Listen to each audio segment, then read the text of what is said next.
सरकार द्वारा परमवीर चक्र व अशोक चक्र विजेताओं को वार्षिक के तौर पर 3 लाख रुपए, महावीर चक्र व क्रांति चक्र विजेताओं को वार्षिक की तौर पर 2 लाख रुपए और वीर चक्र व शौर्य चक्र विजेताओं को वार्षिक के तौर पर 1 लाख रुपए जो है वो दिए जा रहे हैं। युद्ध में शहीद सैनिकों की अनुग्रह अनुदान राशि 20 लाख रुपए से बढ़ाकर 30 लाख रुपए की गई है।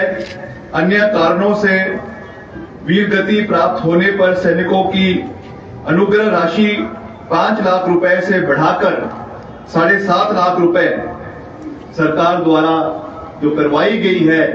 हालांकि एक छोटी सी राशि है, मगर सरकार की ओर से एक विनम्र पूर्वक हमारे वीर परिवारों के लिए एक श्रद्धांजलि भी है, एक सम्मान भी है, जिसे हमें आने वाले समय में बनाकर रखना है और ऊंचाइयों पर ले जाने की आवश्यकता है। 50% या अधिक अपंग सेवानिवृत्त सैनिकों की अनुग्रह राशि 2.5 लाख रुपए से बढ़ाकर 75 लाख रुपए जो है वो करवाई गई है। वैसे ही जो हमारे पूर्व सैनिकों और पूर्व सैनिकों की विधवाओं को 3,000 रुपए की सामान्य पेंशन दी जा रही है। द्वितीय विश्व युद्ध के पूर्व सैनिकों व पूर्व सैनिकों के विधवाओं को क्रमश 10,000 व 5,000 रुपए प्रति माह पेंशन प्रदान की जा रही है। हमारे प्रिय प्रदेशवासियों, हमारी सरकार ने 11 दिसंबर 2022 को जन सेवा का दायित्व हमारे माननीय मुख्यमंत्री आदरणीय ठाकुर सुखविंदर सिंह सुक्खू के नेतृत्व में उठाया। आत्मनिर्भर हिमाचल, समृद्ध हिमाचल बनाने की दिशा में हम प्रयास भी कर रहे हैं और आगे भी बढ़ रहे हैं। आप जानते हैं, प्रदेश के अंदर एक वित्तीय संकट से हमारा प्रदेश गुजर रहा है और ये हम सब का दायित्व बनता है, चाहे वो हम सरकार में लोग हैं, चाहे विपक्ष के साथी हैं, चाहे हमारे प्रशासन के लोग हैं, चाहे हमारे और जो समाज के अलग अलग श्रेणियों के लोग हैं, कि हम सब का परम दायित्व बनता है कि आने वाले समय में हमको हिमाचल को एक आत्मनिर्भर राज्य बनाना है। हर चीज पर केंद्र सरकार की ओर टकटका लगाकर या हर चीज में external aided projects funded projects के नजरिए से ही केवल प्रदेश का विकास नहीं हो सकता है। मैं जानता हूं कि वो चीजें बहुत आवश्यक है। हिमाचल एक छोटा सा राज्य है। हिमाचल को आगे ले जाने के लिए हमको सब लोगों की आवश्यकता होनी चाहिए और है भी, मगर साथ साथ जो माननीय मुख्यमंत्री जी की एक सोच है, एक लॉन्ग टर्म प्लानिंग है कि अगले 15, 20, 25 साल में प्रदेश को हर दृष्टि से आत्मनिर्भर बनाना है। स्वरोजगार के साधन प्रदेश के अंदर पैदा करने हैं। चाहे वो एक ऐतिहासिक निर्णय हमारा जो सोलर ऊर्जा के रूप में एक नई स्कीम माननीय मुख्यमंत्री जी लेकर आए, और वैसे ही इलेक्ट्रॉनिक व्हीकल्स के रूप में जो सब्सिडी 50% सब्सिडी करीबन 680 करोड़ रुपए का एक प्रोजेक्ट प्रदेश के युवाओं के लिए लाने की जो सोच थी, ये हमारी और जो स्कीमें चलती आई हैं, सक्सेसिव सरकारों की चलती आई है, उससे अलग हटकर इस सोच को इसलिए रखा गया है कि हमको केवल सरकारी नौकरी पर ही निर्भर नहीं रहना है। प्रदेश के युवाओं को अच्छा शिक्षा मिलनी चाहिए, उच्च शिक्षा मिलनी चाहिए, टेक्निकल एजुकेशन मिलनी चाहिए, और उसके साथ साथ every opportunity should be provided to the youth of the state, कि वो अपने पांव के ऊपर खुद खड़े हो और हिमाचल प्रदेश का नाम रोशन करें। इस दृष्टि से हमारी सरकार पूरी मजबूती से मुख्यमंत्री जी के नेतृत्व में काम कर रही है, और हमें विश्वास है कि कुछ कमियां हो सकती हैं, मगर हमारे इच्छा शक्ति में कोई कमी नहीं है। हो सकता है कि कुछ कठोर निर्णय भी समय समय पर लेने पड़े, हो सकता है कि कभी कभी कुछ ऐसे निर्णय लेने पड़े जो पॉपुलिस्ट ना हो, जो प्रदेश के शॉर्ट टर्म हित में ना हो, मगर अगर हम उसकी लॉन्ग टर्म इम्प्लीकेशंस को देखेंगे, अगले 15, 20 साल, 25 साल में उसका कितना फायदा प्रदेश के लोगों को मिलेगा, तो मैं समझता हूं कि कभी कभी उन निर्णयों को भी लेना पड़ता है जो आने वाली हमारी पीढ़ी के लिए एक मील का पत्थर हिमाचल प्रदेश के अंदर जो है वो साबित होगी। इसी दृष्टि से हम आगे बढ़ रहे हैं। जैसा मैंने कहा कि इस कठिन घड़ी में हमारी सरकार ने विभिन्न स्थानों पर, जो पीछे आपदा आई, आपदा में बहुत सा नुकसान प्रदेश को हुआ, इसमें बहुत से लोगों के घर गए, बहुत से लोगों के घर बह गए, बहुत से लोगों के बगीचे बह गए, बहुत से लोगों के मकान जो है वो क्षतिग्रस्त हुए। इन परिस्थितियों में जो है हमारी सरकार ने विभिन्न स्थानों पर फंसे 75,000 से अधिक पर्यटकों को, खास करके कुल्लू मनाली के आंकड़े हैं, और 15,000 गाड़ियों को सुरक्षित निकालने का कार्य इन विपरीत परिस्थितियों में आपदा के समय में किया।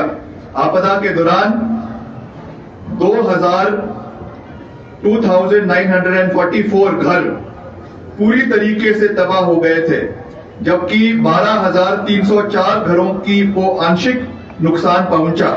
इसके अलावा 422 दुकानों को और 7,250 गौशाला जो है वो नष्ट हो गई।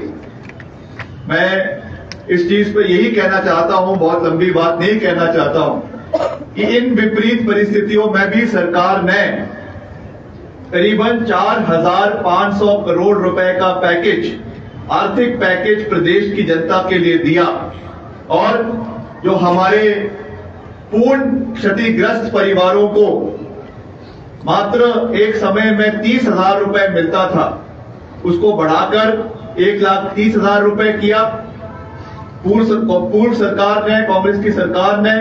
और वर्तमान में आज हमारे माननीय मुख्यमंत्री जी ने लोगों की पीड़ाओं को समझते हुए इस अंक को जो है वो 7,50,000 रुपए जो है वो किया है, जो प्रति व्यक्ति, प्रति परिवार जो है वो दिया जा रहा है। मैं समझता हूं कि एक बड़ी रकम हमारे प्रदेश के लोगों को देने का जो प्रयास सरकार ने किया है, ये प्रशंसनीय है, और आने वाले समय में और मजबूती से हम इस आपदा से, इस नुकसान से बाहर निकलने का प्रयास करेंगे भी, और आने वाले समय में इस तरीके की समस्याएं प्रदेश को ना हो, उसके लिए भी हमें चिंतन करने की आवश्यकता है।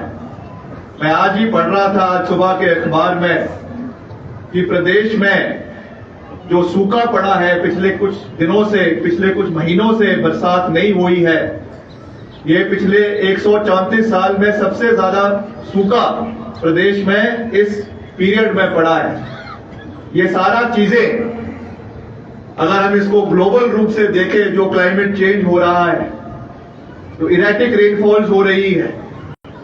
जब बरसात होती है तो थोक में होती है, नुकसान करती है। जब बर्फबारी इस समय होनी चाहिए, जिससे हमारे खास करके जो बागवान हैं, किसान हैं, हमारे पहाड़ी इलाके में सेब के हमारे उत्पादक हैं, अगर इस समय बर्फबारी नहीं पड़ेगी तो आने वाले समय में एक तो उनको नुकसान होगा, उत्पादकों को नुकसान होगा, पीने की पानी की किल्लत, सिंचाई योजनाओं पे इसका जो है वो प्रभाव आने वाले समय में पड़ेगा।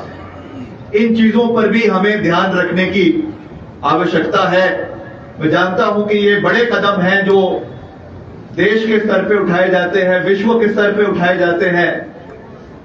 हमारा देश, भारतवर्ष जो है वो जो पेरिस क्लाइमेट चेंज अकॉर्ड्स हुए थे उसका सिग्नेटरी है, और हमारी सरकार, हमारे माननीय प्रधानमंत्री इस विषय में मजबूत और ठोस कदम भी उठा रहे हैं।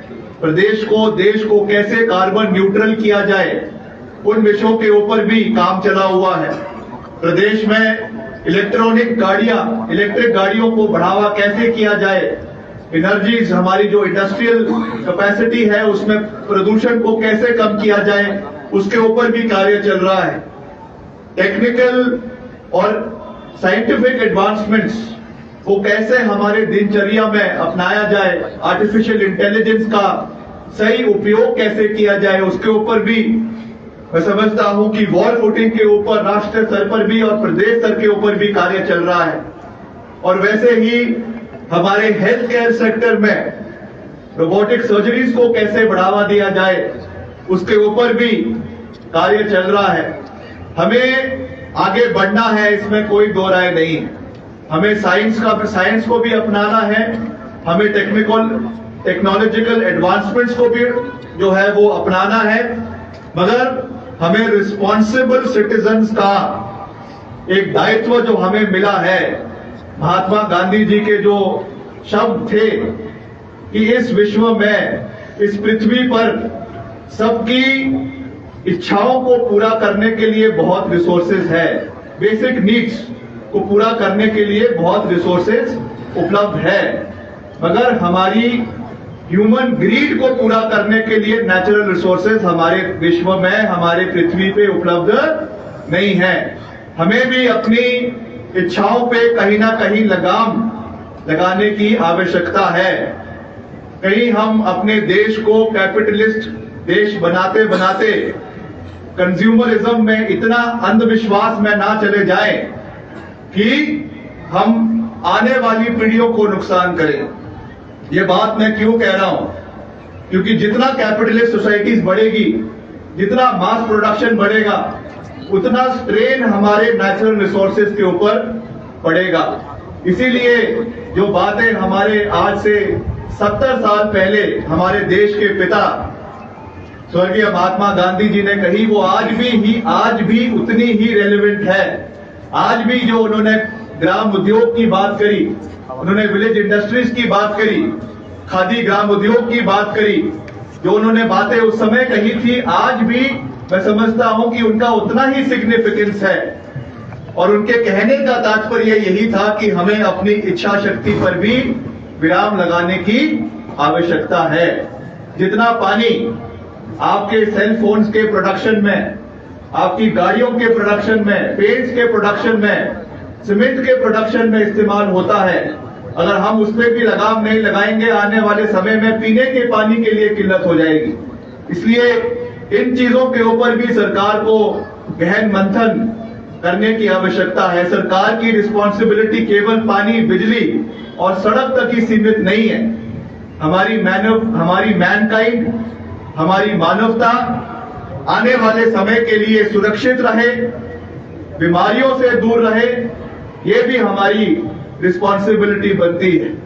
आज जिस तरीके से कैंसर का रेट देश के अंदर बढ़ रहा है, 2% पे जहां पे देश में कैंसर की ग्रोथ है, 0.some% पे देश की है, और 2.some% पे उससे 2% आगे हिमाचल प्रदेश जो है वो कैंसर की रेट पे आगे बढ़ रहा है। ये भी हमारे लिए एक बहुत चिंता का विषय है। युवाओं को कैंसर हो रहा है, जो है दिल के दौरे से ग्रसित हो रहे हैं। हमारा जो दिनचर्या है, हमारे जो काम करने का हमारा एक सोच है, उसको भी हमें तब्दील करने की आवश्यकता है। इन चीजों के ऊपर सरकार गहन कर भी रही है, और मैं समझता हूं कि आने वाले समय में इन चीजों को और मजबूती से इसके ऊपर हमें कार्य करने की आवश्यकता है। क्योंकि जब तक हम अपनी मानवता, हमारी आने वाली नस्ल, हमारी आने वाली पीढ़ी को सुरक्षित नहीं करेंगे, तब तक मैं समझता हूं कि हमारी सरकार अपने लक्ष्य को कभी प्राप्त नहीं कर सकती है। इन चीजों के ऊपर हमें बहुत ज्यादा ध्यान देने की आवश्यकता है।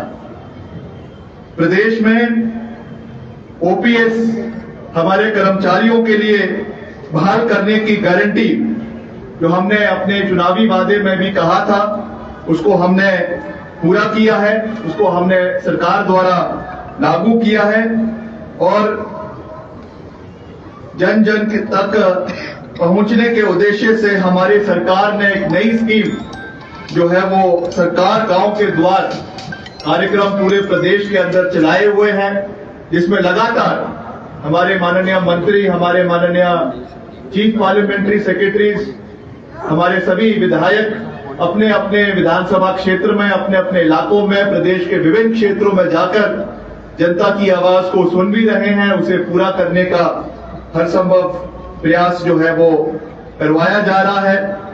और युवाओं के लिए, खास करके हमारे अनाथ बच्चों के लिए जो संवेदनशीलता हमारी सरकार ने, माननीय मुख्यमंत्री जी ने दिखाई है, वो भी प्रशंसा के योग्य है।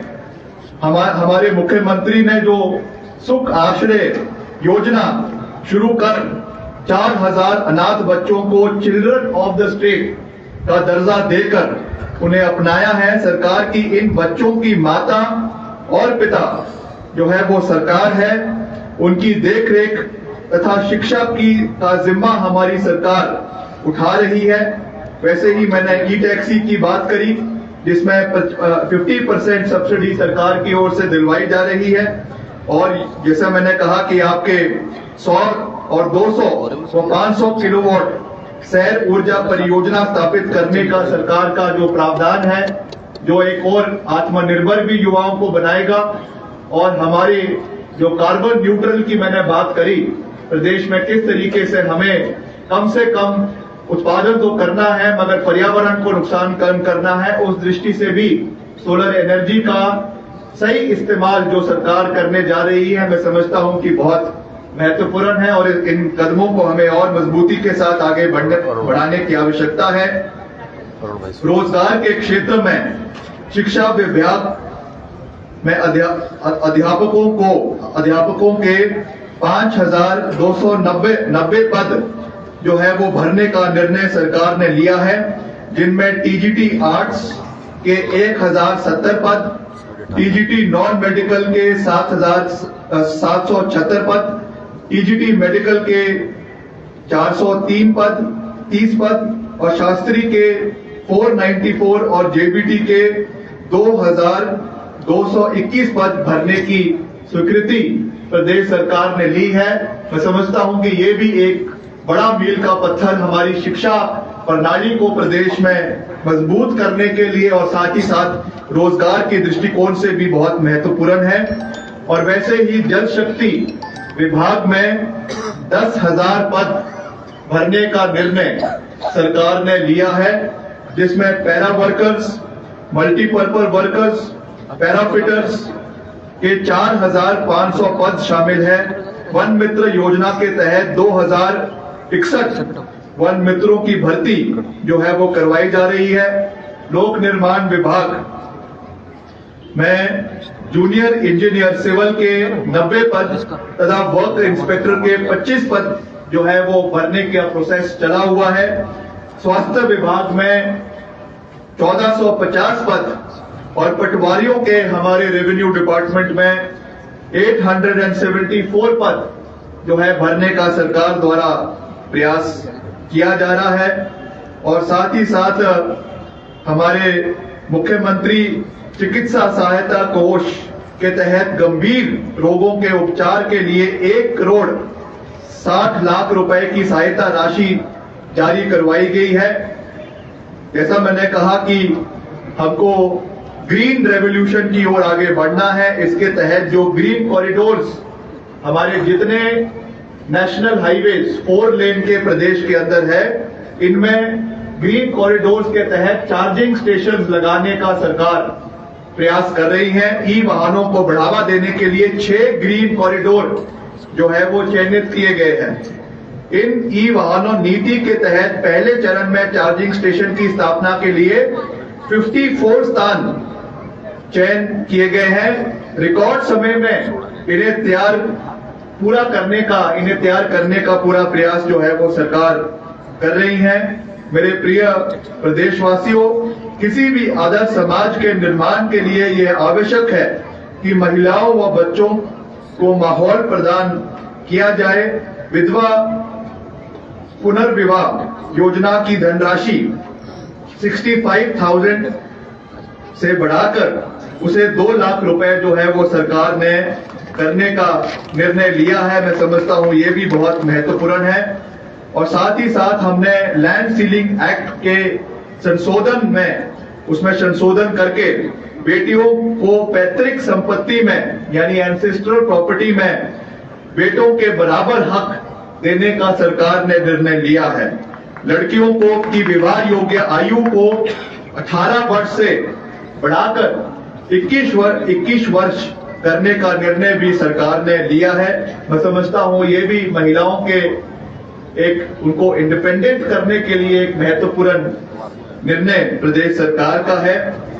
इसके साथ साथ ईज ऑफ डूइंग बिजनेस को बढ़ावा देने के उद्देश्य से भी ई स्टैंपिंग की को स्वीकृति देने का सरकार प्रयास कर रही है।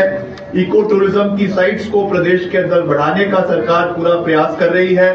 रोजगार की दृष्टि से चाहे हमारे वाटर बॉडीज जितनी प्रदेश के अंदर है, हमारी जो 3 सबसे बड़ी वाटर बॉडीज प्रदेश के अंदर है, महाराणा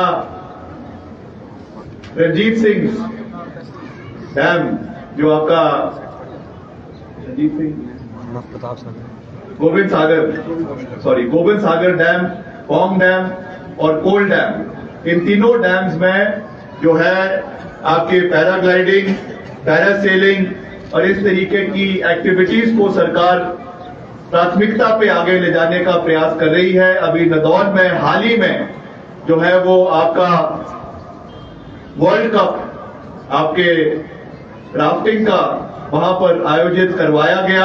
आने वाले समय में इसको हम कोल डैम में और आपका जो सतलुज नदी है उसके ऊपर वहां पे करवाने का प्रयास कर रहे हैं। ये टूरिज्म जब बढ़ेगा प्रदेश के अंदर तभी रोजगार के और स्वरोजगार के अवसर प्रदेश को मिलेंगे। इस दृष्टि से मैं समझता हूं कि बहुत महत्वपूर्ण है। बाकी जहां तक हमारे विभाग की बात है, हमने जिला सोलन की अगर हम बात करें तो वर्तमान में सरकार के कार्यकाल में अभी तक सड़कों, पुलों और भवनों के निर्माण पर करीबन 62 करोड़ रुपए जिला सोलन के अंदर जो है वो खर्च करवाए गए हैं। जिला में इस अवधि में 9 गांव को सड़क सुविधा से जो है उसको जोड़ा गया है। जिला में वर्तमान में सड़कों की कुल लंबाई 3112 किलोमीटर है। सोलन जिला में गत एक वर्ष में 190 किलोमीटर सड़कों की मेटलिंग और टायरिंग की गई है। लगभग 48 सड़कों का नवीनीकरण जो है वो करवाया जा रहा है। वर्तमान सरकार के अब तक के कार्यकाल में सोलन जिला में 6 पुल निर्मित किए गए हैं। 4 पुलों का निर्माण कार्य प्रगति पर है। 10 भवनों का निर्माण किया गया है। 37 भवनों का निर्माण कार्य प्रगति पर है। जिला में लोक निर्माण विभाग द्वारा 36 नई योजनाओं का कार्य आरंभ किया गया है। नाबार्ड के तहत 36 करोड़ रुपए की लागत से 6 सड़क जो है वो स्वीकृत करवाई गई है। जिला सोलन में वित्तीय वर्ष 2022-23 में लोक निर्माण विभाग द्वारा विभिन्न कार्यों पर लगभग 57 करोड़ रुपए जो है वो खर्च करवाए गए हैं। वैसे ही हमारा ग्रामीण विकास एक पंचायती राज विभाग में भी मनरेगा के तहत 26 करोड़ रुपए के कार्य करवाए गए हैं। उद्योग विभाग जिला सोलन के देश में औद्योगिक क्षेत्र के रूप में अपनी विशेष पहचान बनाई है। जिला का बद्दी बरोटीवाला नालागढ़ क्षेत्र हिमाचल का सबसे बड़ा औद्योगिक क्षेत्र है। मगर मैं पीछे देख रहा था कि एयर क्वालिटी इंडेक्स में भी हम जो है वो नई ऊंचाइयां बद्दी छू रहा है। उस पर हमको काम करने की आवश्यकता है। इंडस्ट्रीज आए, बहुत अच्छी बात है, आनी चाहिए, मगर हमें पर्यावरण का ख्याल भी रखना है, वहां के लोगों का ख्याल भी रखना है, वहां के लोगों की सेहत का ख्याल भी रखना है। इस पर भी हमारी सरकार आने वाले समय में कार्य करेगी, मुझे पूरा विश्वास है। और वैसे ही आपके सामाजिक न्याय और आधिकारिक क्षेत्र जिसमें हमारे स्थानीय यहाँ के जो मंत्री जी हैं, मैं समझता हूं कि अच्छा कार्य माननीय शांडल साहब कर रहे हैं। वे सारा बच्चों को, जैसा मैंने कहा, एकल नारी इत्यादि के लिए प्रदेश सरकार ने महत्वाकांक्षी मुख्यमंत्री सुखाश्रय योजना आरंभ की है और इसी में जिला सोलन में इस योजना के कुल 205 लाभार्थी चयनित किए गए हैं। सोलन जिला में वित्तीय वर्ष 2023-24 में विभिन्न समाज कल्याण योजनाओं पर 80 करोड़ रुपए जो है वो खर्च किए जा रहे हैं। जिला सोलन में वर्तमान में 48,593 पात्र लोगों को सामाजिक सुरक्षा पेंशन प्रदान करवाई जा चुकी है और वैसे ही स्वास्थ्य एवं परिवार कल्याण जो हमारा विभाग है उसमें भी जिला सोलन में वर्तमान में 235 स्वास्थ्य योजनाओं के माध्यम से लोगों को बेहतर स्वास्थ्य सुविधाएं प्रदान की जा रही है। इस अवधि में जिला में हिमकेयर योजना के तहत रोगियों को 40 करोड़ रुपए से लाभ प्रदान करवाया जा रहा है। सहारा योजना के तहत 2.35 करोड़ रुपए की सहायता प्रदान की गई है। यहां लगभग 30 करोड़ की लागत से मातृ शिशु इकाई का निर्माण भी किया जाएगा। साथ ही क्रिटिकल केयर सेंटर भी निर्मित होगा जिसमें रोगियों को 24 घंटे और 7 दिन हफ्ते में विशेषज्ञ जो है वो उपलब्ध करवाए जाएंगे। तो इस तरीके से मैं समझता हूं कि होलिस्टिक डेवलपमेंट प्रदेश में सरकार द्वारा सरकार के विभिन्न विभागों द्वारा करवाई जा रही है, मगर अभी हमें एक लंबा सफर तय करना है। इन आजादी के इतने सालों में जो हमारा गणतंत्रता दिवस के इतने सालों में हमने देश में भी और प्रदेश में भी नई ऊंचाइयों को कायम किया है, इसमें कोई दो राय नहीं है। मगर हमें एक नया लक्ष्य प्रदेश के लिए रखना है और हिमाचल प्रदेश को देश का सर्वश्रेष्ठ राज्य आने वाले समय में बनाना है। हर दृष्टि से आगे बढ़ना है। केंद्र सरकार से पूर्ण रूप से तालमेल बनाकर सहयोग लेकर प्रदेश को आगे ले जाने की आवश्यकता है। उस दृष्टि से हम आगे बढ़ रहे हैं और सही मायने में हिमाचल प्रदेश में राम राज्य घोषित करना है। हिमाचल प्रदेश में राम राज्य का अर्थात क्या है कि हर व्यक्ति, समाज का हर व्यक्ति, चाहे वो किसी भी क्षेत्र का हो, किसी भी जाति का हो, किसी भी इलाके का हो, उसके लिए सरकार की हर सुविधाएं उनके घर द्वार पर प्राप्त होनी चाहिए। ये हमारा परम दायित्व है, हमारी जिम्मेवारी है और इसी दृष्टि से हम प्रभु राम का आशीर्वाद लेने के लिए अयोध्या गए और वहां से हमारी 70 लाख आवाम के लिए, प्रदेश के लोगों के लिए एक नई ऊर्जा के साथ काम करने के लिए हम वापस आए हैं और मुख्यमंत्री जी के आशीर्वाद के साथ हिमाचल को नई ऊंचाइयों पर ले जाने के लिए और जैसा हमने कहा कि सर्वश्रेष्ठ बनाने के लिए हर संभव प्रयास किया जाएगा। इन्हीं शब्दों के साथ मैं आप सबको एक बारी फिर से गणतंत्रता दिवस की बहुत बहुत हार्दिक शुभकामनाएं और हार्दिक बधाई देता हूं। और जैसा हमने कहा कि ये जिम्मेवारी केवल सरकार की नहीं है, हिमाचल प्रदेश के हर नागरिक की ये जिम्मेवारी बनती है कि हम मिलकर हिमाचल प्रदेश को आगे लेकर जाएं और हिमाचल प्रदेश में जो हमारे पिछड़े हुए, हमारे दूर दराज के, हमारे जनजातीय क्षेत्र के लोग हैं, जो हमारे सामाजिक रूप से कमजोर तबके के लोग हैं, उनकी रहनुमाई करें, उनको मजबूत करें, ये हमारा परम दायित्व बनता है। आप सबको एक बारी फिर से दिल की गहराइयों से बहुत बहुत धन्यवाद। जय हिंद, जय हिमाचल।